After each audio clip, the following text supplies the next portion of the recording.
नमस्कार।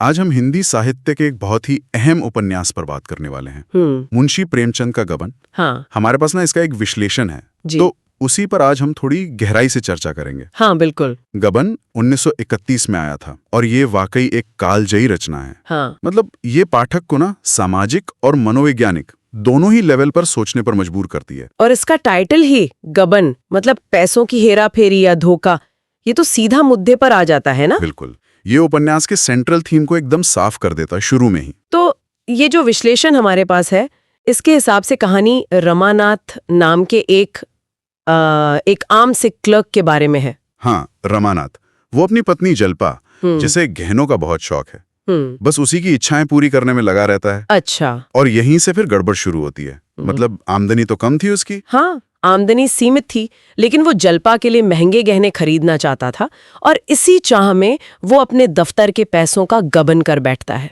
ओह, और फिर जाहिर है यहीं से उसके जीवन में मुश्किलें बढ़ी होंगी। बिल्कुल। ये गलती ना रमानाथ को जैसे अपराध बोध और फिर समाज से कट जाने के रास्ते पर ले जाती है।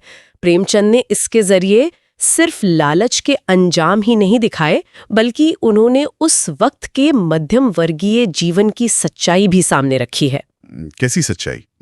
मतलब वो पैसों की तंगी, समाज में अच्छा दिखने का दबाव, झूठी शान और फिर सही गलत के बीच जो एक संघर्ष चलता रहता है मन में, वो सब। हाँ, ये तो होता है। तो रमानाथ का जो किरदार है, विश्लेषण उसे कैसे देखता है? कोई विलन टाइप या? नहीं, विलन बिल्कुल नहीं। विश्लेषण यही कहता है कि वो कोई खलनायक नहीं है, वो तो बस हालात का मारा एक आम इंसान है। उसकी अपनी कमजोरियां हैं जो उसे गलत रास्ते पर ले जाती हैं। उसका किरदार ना हमें सोचने पर मजबूर करता है। और जल्पा, उसका क्या? विश्लेषण उसके बारे में क्या कहता है? क्या वो बस गहनों की शौकीन एक सतही औरत थी? नहीं, ऐसा भी नहीं है। जल्पा का पात्र भी काफी जटिल है, उसमें परतें हैं। हाँ, उसे गहनों का शौक तो है, लेकिन साथ साथ वो एक संवेदनशील और काफी समझदार पत्नी भी है। और जब उसे सच्चाई पता चलती है ना, तो उसका जो आत्मचिंतन है वो कहानी को और गहराई देता है। अच्छा, तो वो सिर्फ एक वजह नहीं बनती, बल्कि कहानी का एक जरूरी हिस्सा है अपने आप में। हाँ बिल्कुल। और दूसरे छोटे पात्र भी हैं जो समाज की अलग अलग सच्चाइयों को दिखाते हैं। तो मतलब ये हुआ कि विश्लेषण इस बात पर जोर दे रहा है कि गबन सिर्फ एक इंसान की कहानी नहीं, ये उस पूरे समाज का आईना है। बिल्कुल सही। ये विश्लेषण यही पॉइंट उठाता है। ये दिखाता है कि कैसे मिडिल क्लास परिवार वो आर्थिक मजबूरियों और सामाजिक दिखावे के बीच फंसे हुए हैं और कैसे वो नैतिक रूप से जूझते रहते हैं। और मुझे लगता है विश्लेषण की सबसे दिलचस्प बात यह है कि ये आज भी प्रासंगिक है। ये कैसे? हाँ, ये वाकई बहुत अहम बात है। विश्लेषण कहता है कि आज के जमाने को देखें जरा।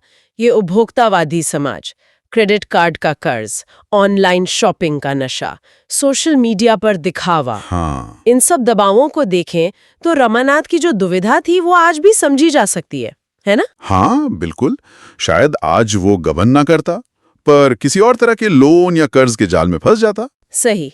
प्रेमचंद की कहानियों की यही तो खूबी है, वो समय की सीमाओं से परे होती हैं। उनके मुद्दे पुराने नहीं पड़ते। सही कहा। तो कुल मिलाकर ये विश्लेषण हमें ये दिखाता है कि गबन सिर्फ लालच के बुरे नतीजों की कहानी नहीं है। इसमें पछतावा और सुधरने की एक उम्मीद भी है। हाँ बिल्कुल। ये कहानी पछतावा और सुधार की संभावना भी दिखाती है।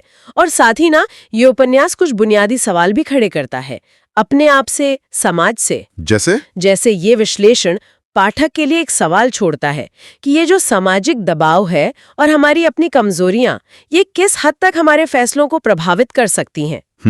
और क्या आज का समाज भी ऐसी ही परिस्थितियां बना रहा है जो लोगों को नैतिक रूप से मुश्किल, चैलेंजिंग रास्तों पर धकेल सकती हैं?